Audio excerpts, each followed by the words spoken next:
बिस्मिल्लाहिर्रहमानिर्रहीम। अस्सलाम वालेकुम।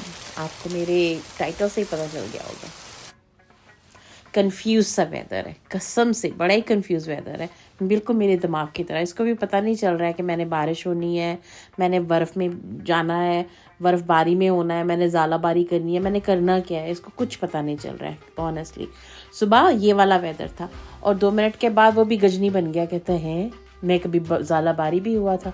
बच्चों को जब ड्रॉप ऑफ करने नर्सरी गई तो इतना खूबसूरत वो बागो बहार हुई हुई, धूप निकली हुई, और मैं घर से निकली कि बाहर बर्फ़ पड़ रही है तो टोपियाँ पहन लो, शूज़ पहन लो। ये कितनी क्यूट है ये सारा जो मुझे दे रही है। रास्ते में जब वो जगह जगह बाहर की वजह से फ्लावर्स निकले हुए हैं तो हर जगह वो तोड़ तोड़ के वो मुझे ही दी जा रही है ना, सारी मोहब्बत मेरे पे लुटाई जा रही है। खुश हैं हम इस मोहब्बत में। सुबह का टाइम ही कितना खूबसूरत होता है, हर बंदा बिजी है। आज बिन्स गई हैं तो सब अपनी अपनी बिन्स जो है वो उठा के वापस घरों में लेके जा रहे हैं। कितना स्मूथ, कितना सिस्टमेटिक है। मैं कहती हूँ ऐसे ही होना चाहिए। तो मैं वेदर का बता रही थी, अब ये देख लो सुबह क्या मैंने दिखाया, कैसे खूब ज़ालाबारी हो रही है, ओले पड़ रहे थे और अब सर पे धूप निकली हुई है। और मैंने सोचा इतनी ठंड होगी, मैं अपने बूट्स चढ़ा के, बूट्स पहन के वॉक करने निकल आई। और अब मुझे खुद पे आ रहा है कि लोग क्या कहेंगे, खातून तुम्हें क्या हो गया है, सटिया गई हो, इतनी अच्छी खासी धूप है और तुम जो है वो ये वाले हुलिये में बाहर फिर रही हो। तो मुझे लगता है मुझे मिस्टर बीन की तरह ना एक अपनी जेब में एक तरफ छतरी डालनी चाहिए, एक हाथ में मेरे जो है वो सनग्लासेस होने चाहिए और एक हाथ में मेरे पास जैकेट और टोपी होनी चाहिए। जिस किस्म का वेदर वैसे ही होना चाहिए। तो जनाब नज़ारे करें मेरे साथ। ये देखिए कितनी खूबसूरत बीच है जो मेरे व्यू से आपको नज़र आ रही है। इतना वो खूबसूरत है। बस सुबह का जो मंज़र होता है ना, ये बच्चों को ड्रॉप ऑफ करके जो आप मॉर्निंग वॉक करके एनर्जी ले रहे होते हैं ना नेचर से, इज़ ब्यूटीफुल। तो ये हमारी बीच है जो मेरे घर से जो है वो नज़र आती है, जहाँ मैं वॉक कर रही होती हूँ। और हर कोई बिज़ी है अपने काम के अंदर, लगे हुए हैं। अब ये मैं वो आज अगर मैंने वो ग्रास कटिंग की दिखा ही दी तो पता नहीं क्यों रोज़ एक नई चीज़ ग्रास कटिंग की आ जाती है। अब ये इस तरह से भी बड़े जो प्लॉट्स हैं, बड़े बड़े जो खेत हैं, वहाँ पर इस तरह से ग्रास कटिंग जो है वो की जा रही होती है। यानी इतना ये लोग काम को वो करते हैं अपनी सिटी को टाइडी रखने के लिए कि तभी तो लोग आते हैं और विज़िट करते हैं, देखते हैं, रहते हैं। सही ऑनेस्टली ये अपना जो है ना वो हक अदा करते हैं, जो आपसे टैक्स लेते हैं और उसको फिर आपके ऊपर वापस लगाते हैं। तो मेरा जो पिछला व्लॉग था मैंने उसमें बताया था कि पहले से बोर्ड लगा देते हैं कि रोड जो है वो इस डेट से बंद हो जाएगी। तो रोड जनाब बंद हो गई, वो डेट आ गई।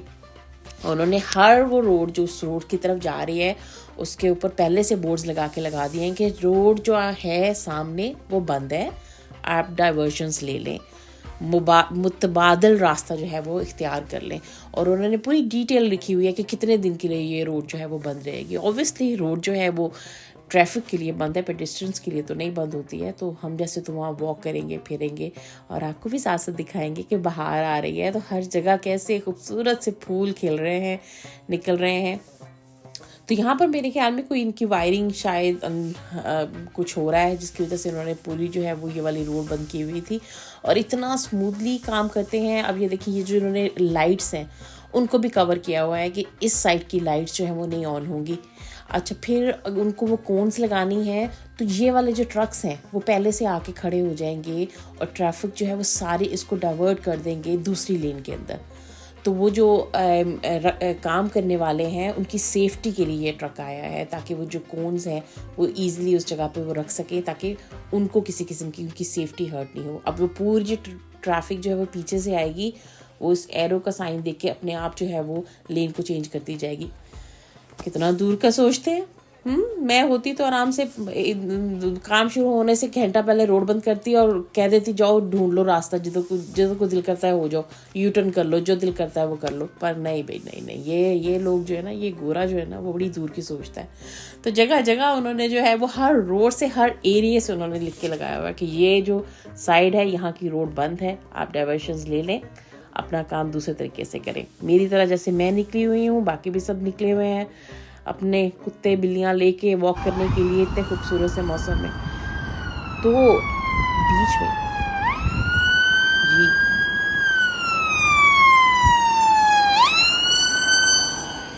ये जो नॉइज़ है ये भी पार्ट ऑफ लाइफ है।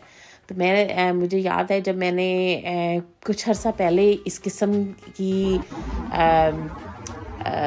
जो एम्बुलेंस की अपीयरेंस देखी थी अपनी लाइफ में पहली दफ़ा यहाँ, उस वक़्त हमारे पाकिस्तान में 1122 नहीं होता था। तो मेरे लिए क्वाइट इमोशनल था कि यहाँ पर कितना ज़्यादा जो है वो लाइफ को वो देते हैं। लाइफ जो है ना अगर सीखनी है तो आपको इन कंट्रीज़ में आके पता चलती है कितनी ज़्यादा कदर है जो आपकी ज़िंदगी की जाती है। तो बहुत सारी चीज़ें हैं जो हमने यहाँ से सीखी हैं। चलें वो तो होता रहेगा, मेरी रेसिपी की तरफ चलते हैं। तो ये मैं यहाँ बना रही थी शलजम गोश्त। तो इसके लिए मैंने 1 कप ऑयल के अंदर जो था वो 1 मीडियम साइज़ का अनियन ले लिया था। साथ में मैंने इसमें आधा जो था वो गार्लिक का पल्प जो था वो ऐड किया और उसको पकने के लिए रख दिया। मैंने इसको ज़्यादा नहीं पकाया अनियन को, साथ ही मैंने इसमें टमाटो भी ऐड कर दिया। इसके बाद इसमें 1 teaspoon red chilli powder, salt to taste, half teaspoon जो था वो हल्दी डाल के पानी का छींटा दे के इसको मिक्स कर लिया। और जब मुझे लगा कि इसका पानी जो है वो ड्राई हो गया, सारी रेसिपीज़ एक जैसी ही होती हैं, तो उसके अंदर जो था मैंने कट करके रखे हुए अपने शलजम की इंग्लिश क्या होती है कमेंट्स में बताइएगा, वो मैंने इसमें ऐड कर दिए थे। इसको अच्छी तरह से मिक्स करके तो फिर मैंने इसकी गैस जो थी वो स्लो कर दी थी। अच्छा, मेरी फ्रिज में जो था ना वो लाम का सालन पड़ा हुआ था, तो फिर मैंने सोचा कि अगर मैं इसके अंदर ये लाम का सालन ऐड कर दूंगी तो वो मेरे शलजम गोश्त बन जाएंगे, वो ज़्यादा मज़े का हो जाएगा। नहीं, वैसे भी शलजम अच्छे लगेंगे, लेकिन अगर मैं लाम का सालन भी ऐड कर दूंगी तो जायका थोड़ा सा और अच्छा हो जाएगा। तो फिर मैंने उसको जो था ना कंटेनर निकाला लाम के सालन का, उसको हीटअप किया माइक्रोवेव में और उसको भी ऐड कर दिया। मज़े के लिए आप भी ऐसे कर लिया करें अपनी वेजिटेबल्स दालों के अंदर। अगर आपके पास चिकन या लाम का सालन पड़ा हुआ हो तो ऐड कर लिया करें, तो वो ज़्यादा मज़ा देता है। किसी ने घर में और ये सब्ज़ी ये कुछ नहीं खाना, ये मैं ही खाऊंगी या मेरी मम्मी लॉ खाएंगी, हम दोनों मिल मिला के जो है ना ऐसी अच्छी चीज़ें खाते हैं। बच्चे बिल्कुल ऐसी अच्छी चीज़ें नहीं खाते हैं। उन्होंने आज रात स्टर फ्राई बना रही है जिसकी रेसिपी मैं कल आपको अपलोड कर दूंगी। तो ये मज़े का जो था वो मेरा सालन जो था, मेरे ख्याल में मैक्सिमम इसको पकने में 45 मिनट्स लगे थे। जल्दी शलजम भी गल गए थे और लाम का सालन तो ऑलरेडी बना हुआ था। अगर तो मैं इसके अंदर गोश्त जो था वो ना ऐड करती तो इसमें मैं टमाटोज जो थे वो 2 एक्स्ट्रा और ऐड कर लेती। तो क्योंकि वो जो मेरा गोश्त का मसाला बना हुआ था उसके अंदर मेरे 3-4 जो थे वो टमाटोज ऐड थे, तो इस वजह से मैंने इसमें टमाटोज ऐड नहीं किए थे। तो एंड पे आप जो है इसके अंदर जो है कोरिएंडर और ग्रीन चिलीज़ काट के तो वो भी डाल लीजिएगा। मैंने नहीं डाली थी क्योंकि मैंने चेता भूल गया था, तो आप मत चेता भुलाइएगा है। तो मैंने तो फिर डाले बगैर ही ऐसे ही रगड़ दिया, ऐसे ही खा लिया था और उसको एंजॉय भी किया था। दार सा शलजम गोश्त था वो तो तैयार हो गया था। बस आपको थोड़ा सा मैं बता दूं कि अब मैं जो है अपनी 2 मिनट्स की रेसिपीज़ जो है वो इंग्लिश में भी अपलोड किया करूंगी, जहां मैं उर्दू में भी कर रही हूँ, क्योंकि मेरे बहुत सारी कोलीग्स, मेरी फ्रेंड्स, मेरी फैमिली जो है वो इंग्लिश स्पीकिंग है, उनको उर्दू में समझ नहीं आता है। तो उनकी रिक्वेस्ट थी कि जब मैं रेसिपी अपलोड करती हूँ तो उन्हें समझ में नहीं आता है कि मैं उन्हें क्या बता रही हूँ। तो अब से मेरी जो 2 मिनट्स की रेसिपी उर्दू में और साथ में इंग्लिश में भी आया करेगी। तो आई होप आप लोग जो है वो दोनों रेसिपीज़ को फॉलो करेंगे, दोनों से लर्न करेंगे।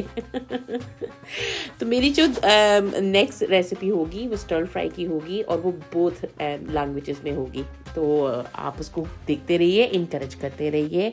आपको मेरे चैनल को सब्सक्राइब भी करना है, फॉलो भी करना है और उसको लाइक भी करना है। हाँ जी, ये इंस्ट्रक्शंस नहीं है, रिक्वेस्ट है आपसे। And I will see you in the next video. Allah Hafiz.